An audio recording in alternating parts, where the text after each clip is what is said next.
देखिए, reserve bank of India ने जो आज किया है ना, उसके बाद एक चीज की तो गारंटी है, आपके फोन बहुत ज्यादा बजने वाले हैं और आपको बहुत ज्यादा लोगों के फोन आएंगे, बैंकों के फोन आएंगे, सर लोन ले लीजिए ना प्लीज। तो क्या हुआ है आज, क्या किया है गवर्नर संजय मल्होत्रा ने आज रिजर्व बैंक ऑफ इंडिया की एमपीसी मीटिंग में? संजय मल्होत्रा जी ने जो किया है वो आपको बताएंगे संजय कथुरिया जी। आज की वीडियो में मैं कंप्लीटली बताऊंगा कि आरबीआई की एमपीसी ने क्या डिसीजंस लिए हैं और वो क्यों हमारे लिए बहुत पाथ ब्रेकिंग है।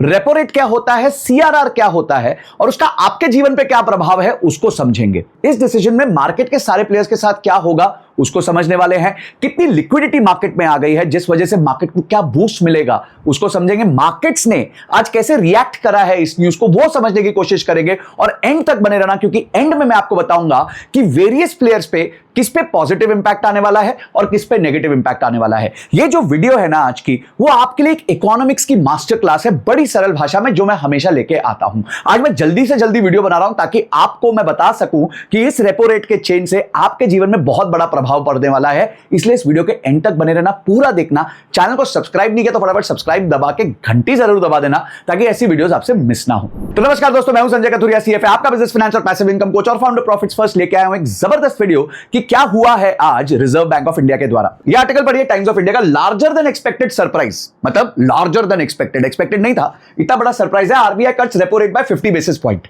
50 बेसिस पॉइंट्स का मतलब होता है 0.5%। ये याद रखिएगा, 1% में 100 बेसिस पॉइंट होते हैं। कभी कभी क्या होता है 0.5 बोलना थोड़ा सा मुश्किल होता है, वो डेसिमल कहीं छूट गया तो लोगों को लगेगा 5% गिर गया है, इसलिए ये वर्ड होता है 50 बेसिस पॉइंट्स और बेसिस पॉइंट्स को बीपीएस लिखा जाता है। तो 50 बेसिस पॉइंट्स कम कर दिया, यानी कि आधा टका कम कर दिया और अब वो रेट हो गया है 5.5%, जिसकी वजह से ईएमआई नीचे आ जाएंगे। बहुत मजेदार बात है, पूरी स्टोरी आपको सुनाने वाला हूं, क्या हुआ है उस कमरे में वो भी बताने वाला हूं। उसी के बाद एक और आर्टिकल आता है, RBI spring surprise with 50 basis points cut, 2.5 lakh crore की लिक्विडिटी बूस्ट मिलेगी। देखिए दोस्तों, जब मार्केट में लिक्विडिटी बूस्ट आता है यानी कि 2.5 लाख करोड़ मार्केट को अवेलेबल हो जाएंगे। कैसे अवेलेबल होंगे ये मैं कंप्लीट डिटेल आपको बताने वाला हूं। तो ये पैसा जो है मार्केट में अवेलेबल होगा, तो इससे क्या होगा, इससे जो है बैंक ज्यादा क्रेडिट्स देंगे आपको, यानी कि ज्यादा लोन इश्यू करेंगे। किसको फायदा होने वाला है किसको नहीं होने वाला, मैं ये वीडियो के एंड तक बताऊंगा। तो इसलिए 2.5 लाख करोड़ की जब लिक्विडिटी मार्केट में घूमेगी ना, तो बहुत बड़ा असर पड़ेगा। आपको याद है जब पिछले साल इनकम टैक्स में कटौती की गई थी तो निर्मला सीतारमण जी ने कहा था इस कटौती से मैंने 1,10,000 करोड़ की लिक्विडिटी क्रिएट की है मार्केट में। और जब भी लिक्विडिटी क्रिएट होती है ना, बहुत सारे डिसीजंस होते हैं। कुछ लोग निवेश का डिसीजन लेंगे, कुछ लोग खर्च करने का डिसीजन लेंगे, कुछ लोग गाड़ी खरीदेंगे, बहुत कुछ होने वाला है, बहुत कुछ होने वाला है। इसलिए इस बात को पूरा कंप्लीटली समझना जरूरी है कि इसका इंपैक्ट कहां तक होगा, आपके जीवन में क्या होगा वो भी समझेंगे। अच्छा, एक चीज और है, मैं आपको एक मजेदार चीज बताने वाला हूं जो इकोनॉमिक्स का बहुत बड़ा फंडामेंटल है और उस फंडामेंटल पे ये मॉनेटरी पॉलिसी चलती है। Central bank revises inflation downwards to 3.7%। जो इन्फ्लेशन का उनका टारगेट था वो कम हो गया है, यानी कि उनको लग रहा है महंगाई दर कम होने वाली है। आगे जाके चीजें जो जिस तेजी से महंगी हो रही थी उतनी तेजी से महंगी नहीं होंगी, यानी ये गुड न्यूज है। और इसीलिए जो है मार्केट में पैसा फेंका गया है, इसलिए मार्केट में रेपो रेट कम किया गया है। क्या आपको पता है रेपो रेट क्या होता है? अगर नहीं पता तो मुझे कमेंट सेक्शन में बताना, क्योंकि अभी इस वीडियो के आगे ही आपको पता चलने वाला रेपो रेट होता क्या है और उसका आपके जीवन में क्या प्रभाव होने वाला है। तो दोस्तों, आज हुआ है मॉनेटरी पॉलिसी कमेटी, एमपीसी, यानी कि मॉनेटरी पॉलिसी कमेटी बैठती है। 6 लोगों की कमेटी है, 6 जून को आज ये बैठी थी और इन्होंने कुछ डिसीजन लिए। देखिए, मॉनेटरी पॉलिसी का क्या काम होता है? मॉनेटरी पॉलिसी का काम होता है कि मार्केट में हर 2 महीने में मिलना होता है इन लोगों को और डिसीजन लेना होता है क्या हम ब्याज दर को कम करें, ब्याज दर को ज्यादा करें या ब्याज दर को सेम रहने दें। अब इसका इंपैक्ट क्या होगा उसको समझने के लिए इस बात को समझिए। इकोनॉमिक्स में एक कॉन्सेप्ट होता है, बड़ा सिंपल करके आपको बताऊंगा, बहुत इंपॉर्टेंट कॉन्सेप्ट है, उसको कहा जाता है इम्पॉसिबल ट्रिनिटी। अब इसका मतलब क्या है? इम्पॉसिबल ट्रिनिटी का मतलब है कि 3 चीजें जो हमारे मार्केट में होती है उन तीनों को साथ में कंट्रोल करना बड़ा मुश्किल है।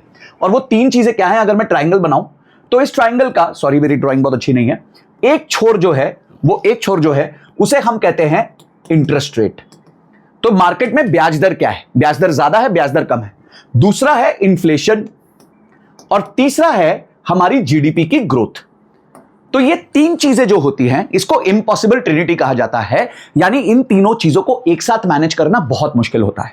और मार्केट में पैसा छोड़ने से या मार्केट से पैसा लेने से इस पे बहुत इंपैक्ट आता है। इसका उदाहरण समझते हैं। आज अगर ब्याज दर कम कर दी गई है, तो इससे क्या इंपैक्ट होगा? इससे यह इंपैक्ट होगा कि जो छोटे और मीडियम साइज कंपनीज हैं, जो कंपनीज उधार पे बिजनेस कर रही हैं, वो ज्यादा उधार लेंगी। जब वो ज्यादा उधार लेंगी तो वो ग्रोथ करेंगी और जब वो ग्रोथ करेंगी उससे इन्फ्लेशन बढ़ेगा। अब जब इन्फ्लेशन बढ़ने लग जाएगा, खर्चे ज्यादा बढ़ जाएंगे, चीजें महंगी होने लग जाएंगी, तब क्या होगा? तब जो है उस टाइम पे इंटरेस्ट रेट को कम करना पड़ेगा। अब जैसे इंटरेस्ट रेट कम करेंगे तो ग्रोथ कम होने लग जाती है और इन्फ्लेशन बढ़ने लग जाता है। तो यानी कि आप समझो, बचपन में हमने देखा था ना कि एक जगह मारते हैं तो दूसरी जगह निकल आता है। वो छोटा सा कोई डॉल होती है, उसको मारा है दूसरी जगह से, इसको इधर मारा तो वो दूसरी जगह से निकल आया। तो इसी तरीके से इकोनॉमी को संभालना भी जो है वो काफी मुश्किल काम होता है।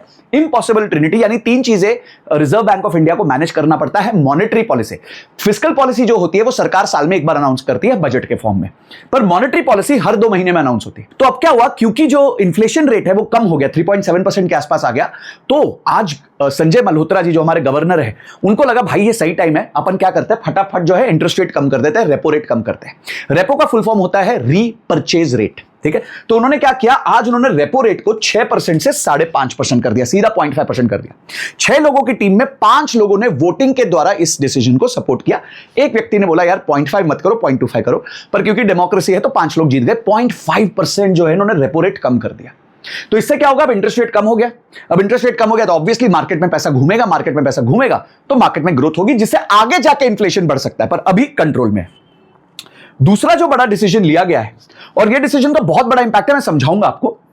अभी तक वीडियो कैसी लग रही है, अच्छी लग रही है तो लाइक जरूर हिट करना, कमेंट सेक्शन में बताना इतनी सरलता से आज तक किसी ने इकोनॉमिक्स समझाया कि नहीं। तो अगली चीज जो है वो है cash reserve ratio. Cash reserve ratio को 4% से 3% किया गया है। इसका मैं इंपैक्ट समझाऊंगा, यानी हमारे को अगली चीज जो समझनी है कि भाई मेरे लिए इस पे क्या है, हमारे लिए क्या है, एज ए कंज्यूमर क्या है, इसको समझना बहुत जरूरी है। इसलिए इस वर्किंग को समझना बहुत जरूरी है। आइए समझते हैं पहले रेपो रेट क्या होता है, उसके रिडक्शन से क्या होगा। रेपो क्या होता है, रेपो का मतलब होता है रीपर्चेज रेट। देखिए क्या होता है, बैंक जो होते हैं ना, बैंकों का काम क्या होता है, बैंक क्या है, ये बैंक है ना, तो बैंक जो है हम जैसे लोगों से सेविंग्स बैंक में पैसा लेता है और एफडी में पैसा लेता है, और इसको जो है चर्न करके कंपनीज को देता है लोन। उस लोन से वो कमाता है इंटरेस्ट, और इस इंटरेस्ट से वो हमें देता है इंटरेस्ट। इन दोनों के बीच का जो गैप होता है वो उसका प्रॉफिट बन जाता है। बैंकों के केस में उसको NIM कहा जाता है, यानी कि नेट इंटरेस्ट मार्जिन। तो समझिए, अगर उनकी ये जो रेट है सेविंग्स बैंक और एफडी का रेट है, अगर ये कम हो जाए, यानी उनका उधार लेने का रेट कम करो, वो कर क्या रहे हैं, उधार लेके उधार दे रहे हैं, अगर उनका उधार लेने का रेट कम हो जाएगा तो उनका प्रॉफिट जो है NIM जो है वो बढ़ जाएगा। अब क्या होता है, जो बैंक होता है ना, वो सिर्फ आपसे और मेरे से पैसा नहीं लेता, वो जो है रिजर्व बैंक ऑफ इंडिया से भी पैसा लेता है। रिजर्व बैंक ऑफ इंडिया भी बैंकों को लोन देता है, और जो रिजर्व बैंक ऑफ इंडिया बैंकों को लोन देता है उस रेट को कहा जाता है रीपर्चेज रेट, यानी कि रेपो रेट। तो रिजर्व बैंक ऑफ इंडिया से जो बैंक्स लोन लेते हैं उस रेट को कहा जाता है रीपर्चेज रेट, रेपो रेट, और वो रेट कम कर दिया गया है। अब अगर वो रेट कम कर दिया गया है, यानी कि बैंकों पे जो उधार आएगा वो सस्ता आएगा, और क्योंकि वो उधार सस्ता आएगा तो उनका प्रॉफिट बढ़ेगा। और जैसे ही ये खबर बाजार में फैली, तो जैसे कि आप समझिए कि बाजार में तो उत्सव मच गया, उत्सव हो गया भाई स्टॉक मार्केट में। क्या हुआ, यहां देखिए, आप सुबह तक देखिए 11 बजे से पहले, यहां 10:30 तक, ये जो डॉटेड लाइन है ये प्रीवियस डे का क्लोज है बैंक निफ्टी का, उससे नीचे चल रहा था, यानी मूड एकदम खराब था, टेंशन थी कि संजय जी क्या करेंगे, पर नाम संजय तो अच्छा ही करेंगे। तो उन्होंने बहुत जबरदस्त काम किया, और अगले क्षण जैसे ही वो न्यूज बाहर आई, आप देखिए जो बैंक निफ्टी था वो करीबन 55,700 से उठ के 56,500 के आसपास पहुंच गया, और दिन को 1.47 यानी 800 पॉइंट ऊपर क्लोज किया। सोचिए 100-200 पॉइंट नीचे था, 800 पॉइंट ऊपर, 1000 पॉइंट की छलांग मार दी निफ्टी बैंक ने। क्यों? क्योंकि बैंकों का प्रॉफिट बढ़ जाएगा, क्योंकि बैंक यहां पे अब सस्ता उधार ले पाएंगे। और यहां पे हमारे लिए भी एक बहुत बड़ी लर्निंग है, वो ये है कि अब जो हम एफडीज करेंगे, हमारे एफडी जो है अब सस्ते ब्याज दर पे जाने वाले हैं। हम जो अब एफडी पैसा रखेंगे बैंकों में, उसका भी इंटरेस्ट रेट कम होगा। तो इसीलिए ये राइट टाइम है कि आप अपनी एफडी को लॉक इन कर लीजिए। और इस लॉक इन करने के लिए मैं आपको सजेस्ट करूंगा कि आप स्टेबल मनी ऐप यूज करिए। स्टेबल मनी ऐप जो है वो एक आरबीआई अप्रूव्ड ऐप है। इस ऐप पे 12 लाख से ज्यादा यूजर है, और इस ऐप पे जाके आपको बहुत सारे बैंक्स के इंटरेस्ट रेट्स का कंपैरिजन मिलता है। आप अगर एक पर्टिकुलर बैंक पे जाते हैं, फॉर एग्जांपल आप स्टेट बैंक ऑफ इंडिया गए, तो आपको सिर्फ स्टेट बैंक ऑफ इंडिया के ही एफडी रेट्स पता चलेंगे, पर इस ऐप पे आपको बहुत सारे बैंक्स के रेट पता चलेंगे। सबसे बड़ी बात यह है कि यहां पे एफडीज 9 to 9.2% तक भी है कुछ पर्टिकुलर शेड्यूल बैंक्स की। और आपको याद रखना है कि जो भी ये बैंक्स होते हैं ये रिजर्व बैंक ऑफ इंडिया के अंडर आते हैं, और इन पे आपको रिजर्व बैंक ऑफ इंडिया की सब्सिडरी DICGC की तरफ से एक इंश्योरेंस भी मिलती है 5 लाख रुपए तक। यानी कि आप किसी भी बैंक में 5 लाख रुपए तक की एफडी जब करते हैं तो उस पर आपको कोई भी रिस्क नहीं होता। कल को अगर बैंक भी डूब गया तो आपके पैसे वापस आ जाएंगे। स्टेबल मनी आपको एम्पावर करता है कि आप इन सारे पर्टिकुलर फिक्स डिपॉजिट्स को कंपेयर कर सके और फाइनल डिसीजन ले सके कि कौन से बैंक में आपको कितना पैसा डालना है। तो इस टाइम पे अगर आपके पास कोई अपॉर्चुनिटी कैपिटल पड़ा हुआ है, आप अभी समझ नहीं पा रहे कि मार्केट्स में मैं पैसा डिप्लॉय करूं कि नहीं करूं, और कुछ कैश रिजर्व आपके हाथ में है, तो ये परफेक्ट टाइम है कि आप अपनी एफडीज लॉक इन कर लीजिए हाई रेट्स पे, क्योंकि जो रेपो रेट कम हुआ है उसका इंपैक्ट जो है वो फिक्स डिपॉजिट के रेट पे भी आएगा। फिक्स डिपॉजिट के रेट भी कम होने वाले हैं। और गाइस, स्टेबल मनी में अभी रिसेंटली $20 मिलियन की फंडिंग भी रेस करी है। और किससे रेस करी है? नंदन निलेकानी के फंडामेंटम पार्टनरशिप, और बहुत सारे उनके एग्जिस्टिंग इन्वेस्टर्स ने भी फिर से इन्वेस्ट किया है। लाइटस्पीड, आदित्य बिरला वेंचर्स, ऐसी सारी कंपनीज जिन्होंने पहले भी इनके साथ इन्वेस्ट किया था, आज इन्वेस्ट किया है। तो ये जो प्लेटफॉर्म है, बहुत बड़े बड़े नामों ने इसमें इन्वेस्ट किया है, जिससे इसमें क्रेडिबिलिटी मिलती है। क्योंकि अगर bank reserve bank of India से सस्ता बोरोइंग कर लेगा तो वो आपसे महंगी बोरोइंग क्यों करेगा? वो आपको भी कम रेट देगा। और बैंक जनरली क्या करते हैं पता है?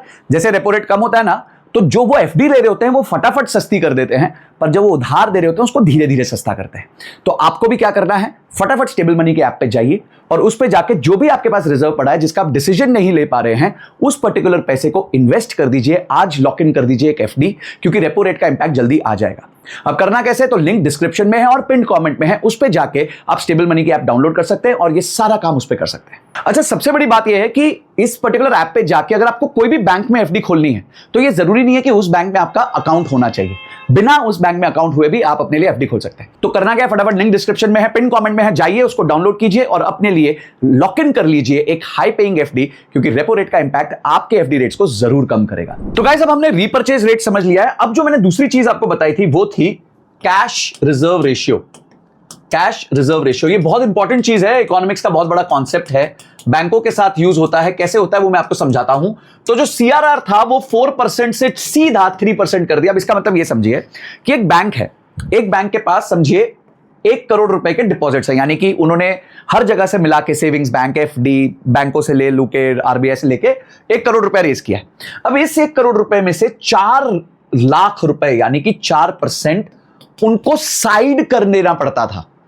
इस पैसे को वो यूज ही नहीं कर सकते, इस पैसे को वो उधार पे दे ही नहीं सकते हैं। सिर्फ बचे हुए 96 लाख रुपीस को वो उधार पे दे सकते हैं। इसे कहा जाता है कैश रिजर्व रेशियो। ये हर बैंक को मेंटेन करना पड़ता है। क्यों मेंटेन करना पड़ता है? क्योंकि रिजर्व बैंक ऑफ इंडिया कहता है कि भाई कुछ पैसा तो आप साइड में रखो, कल को ऊपर नीचे कुछ हो गया तो ये कैश रिजर्व रेशियो आपके पास होना चाहिए। तो कैश रिजर्व रेशियो को इन्होंने 4 से 3 कर दिया, यानी कि जो पहले 4 लाख रुपए इनको साइड करने पड़ते थे, अब 3 लाख रुपए साइड करने पड़ेंगे और 97 लाख अब ये जो है मार्केट में उधार दे सकते हैं। अभी बड़ा छोटा एग्जांपल है 1 करोड़ का, लाखों करोड़ रुपए जो हैं बैंकों के पास हमारे पड़े हुए हैं, दूसरे बैंकों के पड़े हुए हैं, तो उसका 1% अगर आप जोड़ दे तो बहुत बड़ी लिक्विडिटी हो जाती है। अब जब ये लिक्विडिटी मार्केट में आएगी तो क्या होगा? जो मैंने शुरुआत में कहा था, आप लोगों को बहुत फोन आने वाले, अरे लोन ले लीजिए, पर्सनल लोन ले लीजिए, घर का लोन ले लीजिए, गाड़ी ले लीजिए। तो इस सब से क्या होगा? बहुत सारे लोग जो हैं वो कंजम्पशन चालू कर देंगे। तो जब वो कंजम्पशन चालू करेंगे तो कंजम्पशन में क्या होगा? आपका घर ज्यादा बिक सकते हैं, ठीक है, गाड़ी बिक सकती है, उसके बाद लोग वेकेशंस पे जा सकते हैं, क्योंकि जब सस्ते लोन मिलेंगे तो लोग कहेंगे अरे वाह यार, अपनी ईएमआई जो है वो कम हो गई है, तो अब हम कम ईएमआई में अच्छी लाइफ जी सकते हैं, तो चलो थोड़ा सा एंजॉय कर लेते हैं। तो कैश रिजर्व रेशियो कम होने से और रेपो रेट कम होने से डबल धमाका हुआ है। पहला धमाका यह हुआ कि ब्याज दर सस्ती हो गई, यानी कि बैंक की बोरोइंग सस्ती हो गई, और दूसरी चीज है सीआरआर कम होने के कारण जो है ज्यादा पैसा जो है मार्केट में अब आ जाएगा, लिक्विडिटी ज्यादा हो जाएगी, क्योंकि बैंकों को कम रिजर्व रेशियो मेंटेन करना पड़ेगा। क्या ये दोनों बातें आपको समझ आ गई? मुझे कमेंट सेक्शन में जरूर बताइएगा। अब चलते हैं अगले चीज पे कि अब आपको क्या स्टेप्स लेने हैं। पहला स्टेप मैंने आपको बता दिया, फटाफट अपनी एफडी लॉक इन कर दीजिए, स्टेबल मनी के थ्रू कर सकते हैं। सेकंड जो है, आपको इमीडिएटली बैंक्स के साथ बात करके अपना इंटरेस्ट रेट रीनेगोशिएट करना है। ये सबसे पहला काम करना है भाई। फटाफट जो है कल के कल बैंकों को बात करना चालू करो। आपका होम लोन चल रहा है, पर्सनल लोन चल रहा है, गाड़ी का लोन चल रहा है, बाइक का लोन चल रहा है, गोल्ड का लोन चल रहा है, जो लोन चल रहा है, फटाफट बैंक को फोन करो, एनबीएफसी को फोन करो कि भाई मेरा लोन सस्ता कर दो, आरबीआई ने 50 पैसा कम कर दिया है, बहुत बड़ा इंपैक्ट आता है। अब आप मुझसे पूछेंगे कि संजय सर, लोन जब इंटरेस्ट रेट अगर कम होता है तो मैं अपनी ईएमआई कम कर लूं या ड्यूरेशन कम कर लूं? तो एक ही आंसर है, आप ड्यूरेशन को कम कीजिए।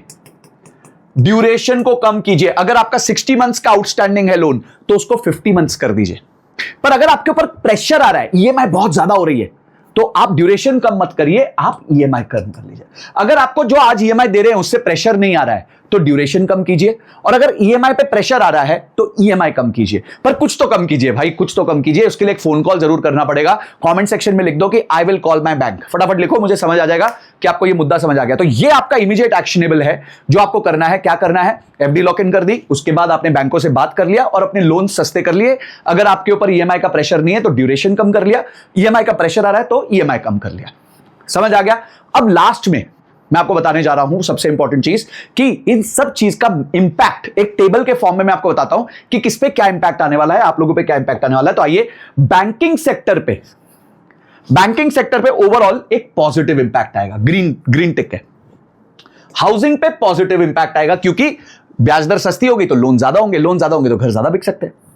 स्टॉक मार्केट पे पॉजिटिव इंपैक्ट आएगा। आपने देख लिया बैंक निफ्टी कैसे भागा। अब बैंक निफ्टी भागेगा, कल को ऑटो भी भागेगा क्योंकि लोग गाड़ी ज्यादा खरीदेंगे, कंजम्पशन भी भागेगा क्योंकि लोग खरीदारी ज्यादा करेंगे, लोग वेकेशन पे बाहर जाएंगे तो एविएशन भी भागेगा। यानी कि स्टॉक मार्केट पे ओवरऑल एक पॉजिटिव इंपैक्ट आएगा। नेक्स्ट, बॉन्ड्स और एफडी पे नेगेटिव इंपैक्ट आएगा, जो मैंने आपको बताया कि एफडी के रेट्स भी कम होंगे और बॉन्ड के रेट्स भी कम हो जाएंगे। यानी कि क्यों? क्योंकि अब जो बैंकों के पास विकल्प आ गया कि वो सस्ता बोरोइंग कर सकते हैं, तो इमीडिएटली इसको लॉक इन करना है। रुपी पे थोड़ा कम खराब इंपैक्ट आ सकता है। क्यों आ सकता है? उसका रीजन है कि जो इंटरनेशनल पैसा आ रहा था वो अब नहीं आएगा। वो कहेगा यार मेरे को तो पहले 6% मिल रहा था, अब मेरे को कम मिल रहा है, मैं नहीं आ रहा यहां पे। तो ये एक चांस है कि हो सकता है जिससे रुपी पे इंपैक्ट आ सकता है। पर कस्टमर और आपकी और मेरी तो बल्ले बल्ले हो गई है, एकदम बल्ले बल्ले हो गई है। हम पे तो बहुत बढ़िया मेहरबानी आ गई संजय जी की, जो आपको संजय कथुरिया ने आके बता दिया है। तो आपको ये वीडियो कैसी लगी मुझे जरूर बताइएगा। आप कल क्या नया डिसीजन लोगे वो मुझे कमेंट सेक्शन में लिखना। क्या आप अपनी एफडीज लॉक इन करोगे, क्या आप अपना बैंकर से बात करके ड्यूरेशन कम करोगे, ईएमआई कम करोगे, ये जरूर बताना। मन में कोई प्रश्न रह गया तो जरूर बताना, मैं उसको सॉल्व करने की कोशिश करूंगा, या फिर इंस्टाग्राम पे आके बात कर लूंगा आपसे, स्टोरी पे डाल दूंगा। लाइव मेरा बैन कर दिया इंस्टाग्राम ने, पता नहीं क्या हो गया है, कोशिश कर रहे हैं उसको फटाफट ठीक करेंगे। और जो भी इन्वेस्टमेंट डिसीजन लेना बड़ा सोच समझ के लेना, हड़बड़ाहट में मत लेना, पर एफडी जरूर लॉक इन कर देना, क्योंकि ब्याज दर उधर तो कम होने ही वाली है आपकी। तो दोस्तों, आई होप ये वीडियो आपको पसंद आई है। पसंद आई तो एक बार लाइक जरूर कर देना, एक एटलीस्ट 3 दोस्तों के साथ शेयर जरूर करना, ताकि वो जो है उनको भी एनेबल हो जाए, वो लोग भी एनेबल हो जाए कि ये रेपो रेट पे क्या चेंज हुआ, रेपो रेट होता क्या है। बड़ी सरल तरह से समझाने की कोशिश करी है। चैनल को सब्सक्राइब जरूर कर लेना, और किस चीज पे वीडियो बनाऊं वो जरूर बताना। जाते जाते एक बार फिर से स्टेबल मनी को चेक इन कर लेना, लिंक डिस्क्रिप्शन में है और पिन कमेंट में है। अगली वीडियो तक जय हिंद, जय भारत।